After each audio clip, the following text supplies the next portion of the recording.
Ngayon ay titingnan po natin ang isa na namang kakilabot na kaso. Kapag ang isang tao ay nakatapos ng kanyang pag-aaral at nagsimula ng trabaho, madalas silang magkaroon ng maraming mga bagong kaibigan doon. Nagsisimulang magtiwala sa ilan sa mga taong ito, umaabot pa sa puntong ibinabahagi na sa kanila ang ilang mga personal na lihim. Gayunpaman, kung ang buhay ng isang tao ay nawala dahil sa isa sa mga sikretong iyon, magiging napakahirap ng magtiwala sa mga kasamahan na dapat sana ay mga kaibigan. Bago po tayo magpatuloy, shoutout po kina Rosemary Biagtan from Hong Kong, kay Gian at kay Gina Lingatok, at sa lahat po sa inyong mga nanonood, subscribers at hindi mga subscribers. Salamat po sa inyo, naway pagpalain po tayong lahat ng may kapal. Ang kwento po natin ngayon ay mula sa Balanger, isang lungsod sa Indian state of Odisha. At dito rin nangyari ang malagim na krimeng kinasasangkutan ng isang maganda at talentadong 24 years old na dalagang nagngangalang Mamita Meher. Si Meher ay nanirahan sa isang maliit na nayon na tinatawag na Journey sa Balanger, kung saan ang kalahati ng populasyon ay may pinag-aralan at ang kalahati naman ay hindi marunong bumasa at sumulat. Si Meher ay kabilang sa mga edukadong indibidwal at isang profesional na guro. Nagturo siya sa isang paaralan sa distrito ng Kalahandi, mga 55 miles mula sa kanyang tahanan.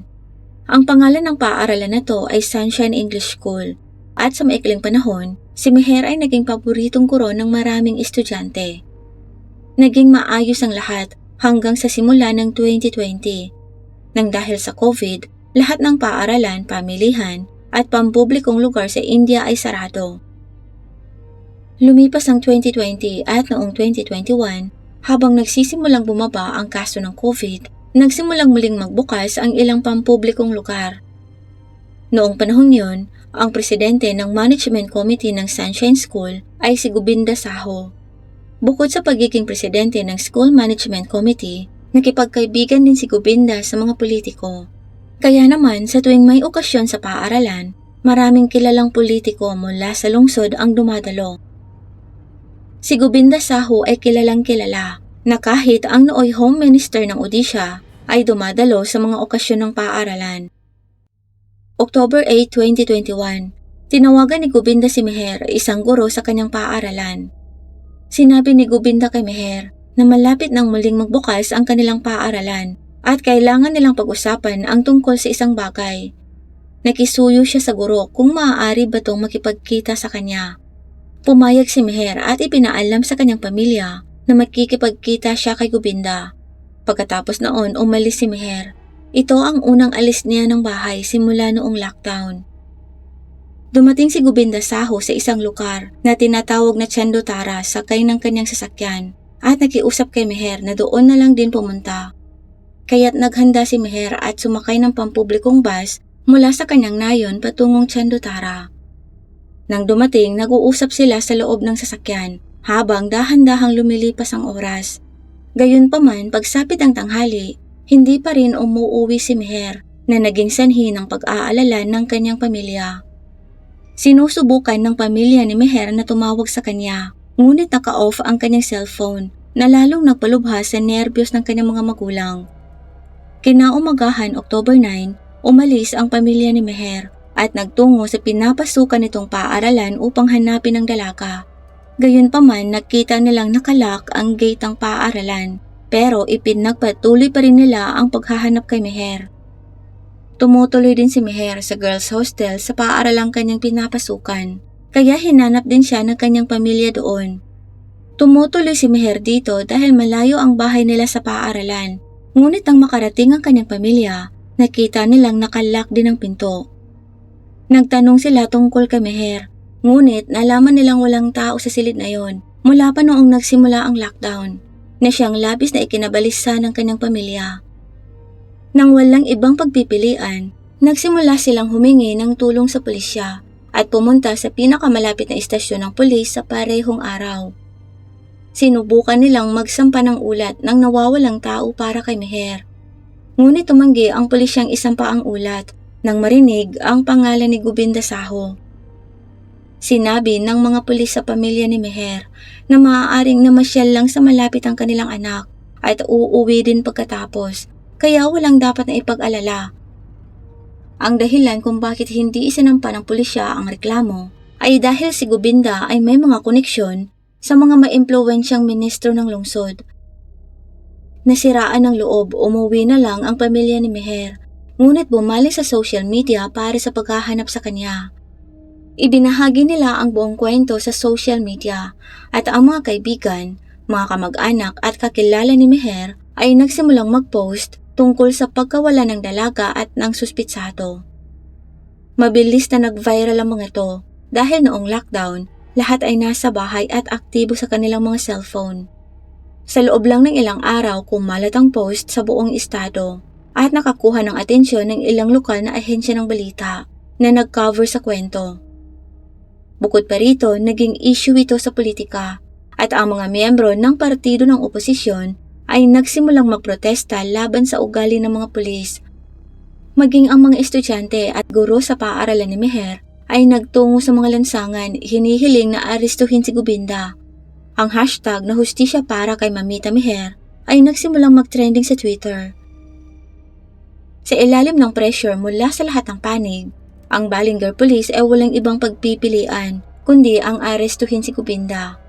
October 8, umalis si Meher upang makipagkita sa kanya at noong October 13, tinawag si Gobinda sa istasyon ng pulisya para sa investigasyon. Gabi na noon at sa himpilan, tinatanong si Gobinda tungkol sa pagkawala ni Meher. Inamin ni Gobinda na tinawagan niya nga ang guro upang makipagkita dito noong October 8. Kailangan niya umano ito para sa ilang gawaing may kinalaman sa paaralan. Ngunit pagkaraan ng ilang sandali ay umalis na rin si Meher at wala siyang ideya kung saan ito nagpunta. Tinanggap naman ng mga pulis ang pahayag ni Gobinda at pagkatapos ay may nangyaring hindi inaasahan. Kaunting panahon pa lamang ang lumipas, simula nang magsimula ang pagtatanong kay Gobinda. Pagsapit ng gabi, ipinagpatuloy ng mga pulis ang kanilang pagtatanong. Ngunit biglang nawalan ng kuryente ang buong lungsod, kaya't nilamon ng kadiliman ng istasyon. Nang bumalik ang kuryente pagkaraan ng ilang sandali, napagtanto ng mga pulis na nakatakas na pala si Gobinda. Nang malaman ng publiko ang pangyayaring ito, labis silang nadismaya sa pulisya. Nagsimula ring magtanong ang mga tao kung paanong nakatakas si Gobinda mula sa isang istasyon ng pulisya na mayroong maraming opisyal at constable sa bawat labasan na napapaligiran ng 6 na matataas na pader. Kapag nawawalan ng kuryente ang istasyon ng pulis, karaniwang gumagana kaagad ang inverter. Pero bakit hindi kaagad nag-on ng inverter sa police station ng mga oras na yon? Ang tanong ngayon ay kung paano makakatakas ang isang tao mula sa istasyon ng pulisya sa gitna ng napakataas ng mga pader at napakaraming mga pulis. Bukod pa rito, inakusahan din ng partido ng oposisyon na hindi talaga nakatakas si Gobinda Saho mula sa istasyon ng pulis. Sa katunayan, si Gobinda ay isang matalik na kaibigan ng Home Minister noong panahong yon, na siya ring Energy Minister. Ang buong administrasyon ng pulisya ay nasa ilalim ng Home Minister at ang buong departamento ng kuryente ay nasa ilalim naman ng Energy Minister. Ang lahat ng mga salik na to ay tumuturo sa katotohanan si Gobinda Saho ay hindi nakatakas mula sa istasyon ng pulisya, ngunit sa halip ay sadyang pinatakas bilang bahagi ng isang plano. Ito ay ayon sa partido ng oposisyon. Nagsimula ring maniwala ang pangkalahatang publiko na si Gobinda Saho ay hindi makakatakas sa istasyon ng pulisya nang walang suportang pampolitika na humantong tungkol sa makabuluhang galit ng publiko tungkol sa mga aksyon ng mga pulis. Ayon sa ilang artikulo ng balita, sa panahon ng mga protesta sa lansangan, binabato ng mga tao ang mga pulis ng mga itlog at kamatis dahil sa galit. October 13 nahuli si Gobinda at sa araw na yon nakatakas ito sa himpilan ng pulisya. Sa parehong distritong ito, mayroon namang isang kolehiyo na nagngangalang Angelica Mahavidyalaya. Ang kolehiyong ito ay nasa ilalim din ng pamamahala ng Sunshine English School. Ibig sabihin, ang campus ay nasa ilalim din ng pangangasiwa ni Gobinda Saho. Isang stadium ang ginagawa para sa mga estudyante sa kolehiyong ito at maraming construction workers ang nagtatrabaho doon. October 19, naghukay ng malalim ang ilang mga manggagawa sa isang gilid ng campus ng kolehiyo. Ngunit pagkatapos maghukay ng 5 talampakang lalim, napansin nila ang isang katawan ng taong nakabaon sa lupa. Nasunog ang ilang bahagi ng katawan at naaagnas naman ang ilang bahagi. Nang makita ito, natakot ang mga manggagawa at agad na tumawag ng mga pulis. Samantala, may nagpaalam sa media tungkol dito at nagsimulang mag-viral ang balita. Nagsimulang sabihin ng ilang mga tao na katawan ni Meher ang natagpuan yon.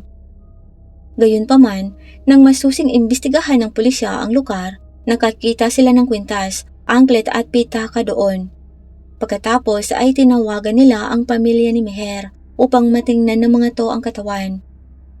Nang marinig ito sa una ay natakot ang pamilya ng dalaga dahil nagdadalamhati na sila sa nawawala nilang anak. Gayunpaman, dumating pa rin ang mga magulang ni Meher sa pinangyarihan at inipon ang lahat ng kanilang lakas ng loob upang tingnan ng katawan. Pero dahil sa napakasama na ng kondisyon ng nasabing katawan, napakahirap na nitong makilala.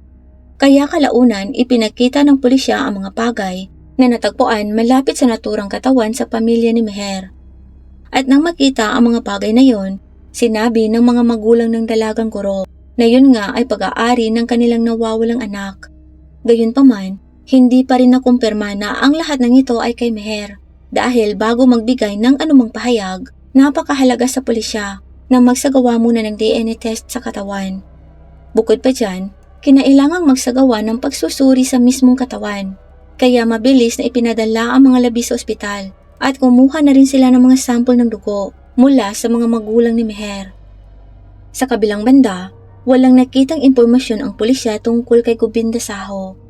Dahil dito, nagsimula ang isang pangkat ng pulisya ng masusing investigasyon sa pinangyarihan ng krimen at isa pang team para sa paghahanap kay Govinda. Kahit 1 linggo nang tumakas ang suspitsado, nang matagpuan ng mga pulis ang katawan ng isang babae, sa loob ng 2 oras, naaresto din ng mga pulis si Govinda mula sa isang taniman ng tubo.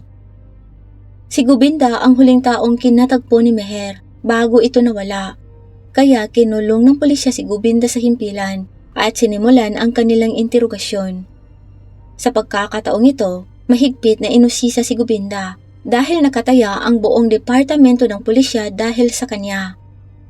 Ayon sa investigador, umiyak si Govinda sa maikling panahon ng pagtatanong at inamin na siya ang tumapos sa buhay ni Mamita Meher. Ang kwentong ibinigay ni Govinda Saho sa mga pulis ay sadyang karumal-dumal. Una siyang tinawagan ni Govinda sa Chandutara area kung saan nakapark ang sasakyan nito. At nang dumating si Meher, ay pinasakay niya na rin to sa loob ng kanyang sasakyan. Habang umaandar ang kotse, sinakal ni Govinda si Meher. Sinabi niya rin sa mga pulis sa oras ng interogasyon na naplano na niya ang buong pangyayari noon pa man. Sa katunayan, pinaghahandaan ni Govinda ang pagtapos sa dalagang guro mula pa noong October 6, 2 araw bago sila magkita ni Meher. At plinano na niya lahat mula sa pagsasakatuparan ng pagligpit sa guro hanggang sa pagtatago ng kanyang katawan. Ang Angelica Mahavidyala ay nasa ilalim din ng pangangasiwa ni Govinda Saho, kaya naman nagpasya siyang ililibing niya ang wala ng buhay na katawan ni Meher sa construction site ng parehong kolehiyo upang hindi na to kailanman mahanap. Naghukay pa si Govinda ng 5 talampakang lalim na hukay. Itinapon ang katawan ni Meher dito. Tinakpan ito ng mga kahoy at pagkatapos ay niliyaban at sinunog. Matapos sirain ang mukha ni Meher at ilibing ang kanyang katawan, mabilis na umuwi si Govinda sa kanyang tahanan. Gayunpaman nang marinig ang buong kwentong ito, nag-alinlangan ng mga pulis na hindi magagawa ni Govinda ang lahat ng ito ng mag-isa sa loob lang ng 1 araw. Siguradong may tumulong sa kanya sa buong pangyayaring yon. Bukod dito, kailangan pang maunawaan ng pulisya ang motibo sa likod ng pagtapos sa guro. Anong uri ng galit ang maaaring mayroon si Govinda Saho sa isang babaeng guro na kailangan niya pang planuhin ng masinsinan ang pagtapos sa kanya. Sa kalaunan, nalaman din ng pulisya ang buong kwento ng background ni Meher. Natapos ni Meher ang kanyang pag-aaral sa Sunshine English School. Pagkatapos ay nakapagtapos siya sa ibang kolehiyo. at bumalik sa Sunshine School noong 2017 bilang isa ng ganap na guro. Sa parehong paaralan, nakilala ni Meher si Gobinda Saho na nagmungkahi sa kanyang tumira na lang sa girls hostel ng paaralan dahil medyo malayo ang biyahe mula sa kanyang tahanan patungo sa paaralan. Tungkol naman kay Gobinda Saho, noong una isa siyang karaniwang magsasaka na nagmamay-ari ng maraming lupa. Di nagtagal ay nagbukas siya ng kanyang sariling paaralan at di nagtagal ay naging presidente ng komite ng pamamahala nito. Dahil sa pagkakaroon ng mas maraming lupain sa nayon sa isang English medium school, nakakuha siya ng pagkilala katulad ng isang kilalang politiko sa lungsod. Matapos lumabas ang buong kwento, bumuo ang pulisya ng isang medyo kakaibang teorya tungkol sa motibo sa likod ng pagtapos kay Meher. Malamang nalaman ni Meher ang tungkol sa pangangaliwa ni Gobinda na pinagtataksila nito ang kanyang asawa. Dahil dito, nagpasya si Gobinda na iligpit si Meher. Bukod pa rito, lumabas ang isa pang teorya na tinatarget talaga ni Gobinda ang mga babaeng naninirahan sa girls hostel ng Sunshine School. Hinala niya pa nga ang ilan sa kanila. Nang mahayag ang mga insidenteng ito, kahit na ang mga miyembro ng partido ng oposisyon ay nagsimulang magtanong, bakit may ilang mga politiko ang nag-o-overnight sa paaralan ni Gobinda, gayong maaari naman silang manatili sa isang hotel. Sinasabing nagpapatakbo si Gobinda ng malaking racket sa pagkikipagtalik sa kanyang school hostel. Naging dahilan nito ng ilang kilalang politiko upang protektahan si Gobinda bilang ang kanyang pagkakalantad ay maaaring potensyal ng pagkakalantad din ng kanilang sariling mga baho. At ngayon natuklasan ni Meher ang lahat ng sikreto ni Gobinda. Kaya noong mga unang bahagi ng 2020, binantaan niya si Gobinda na sasabihin niya sa lahat ang tungkol sa kanyang mga maling gawain.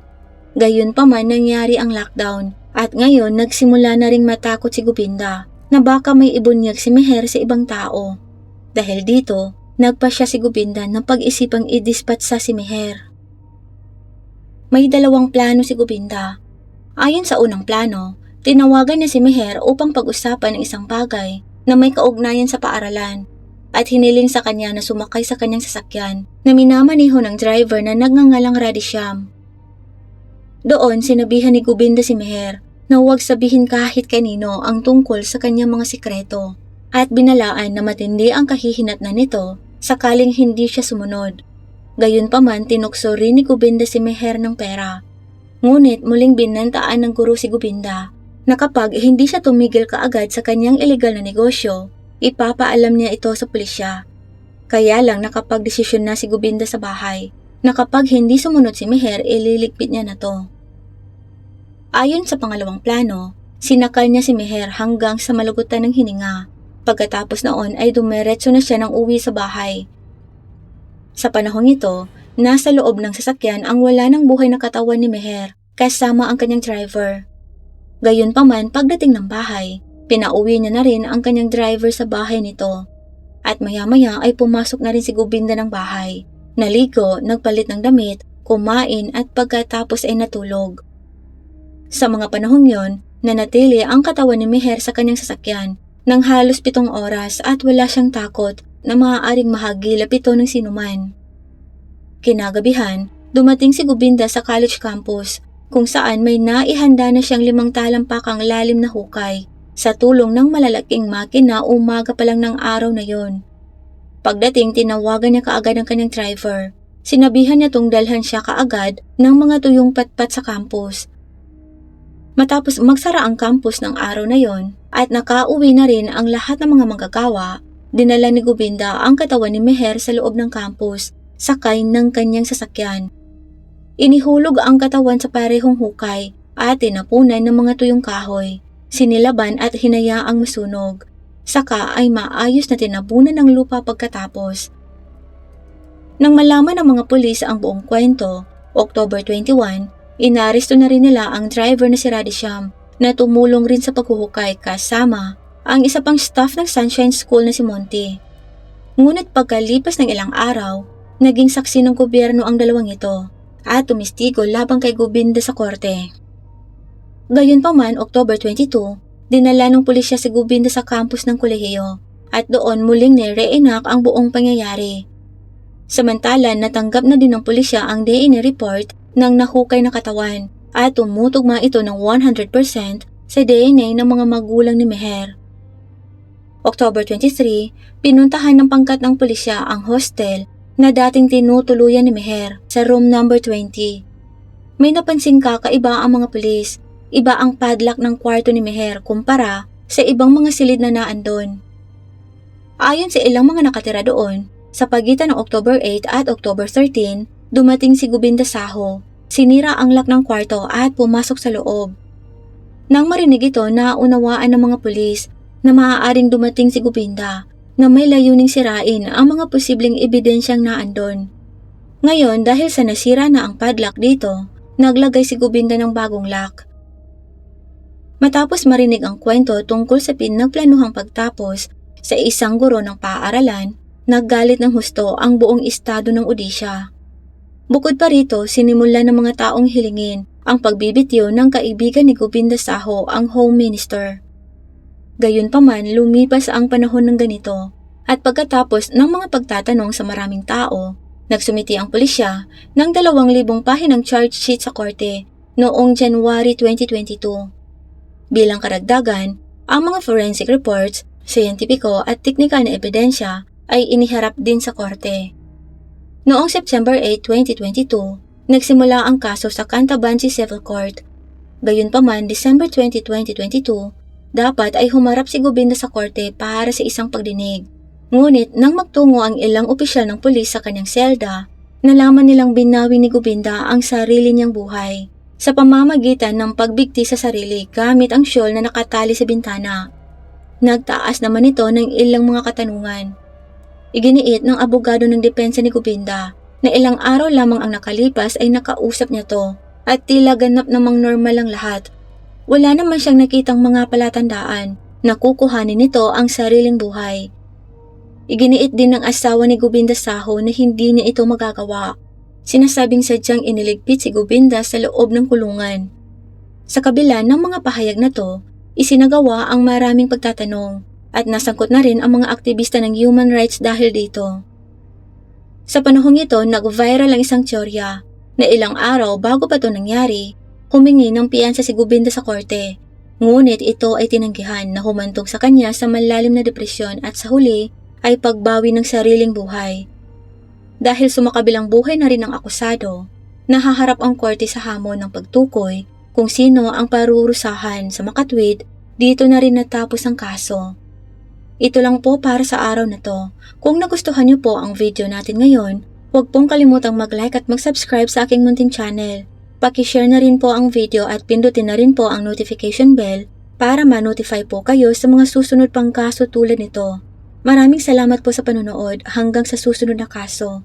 At muli mag-ingat po tayong lahat.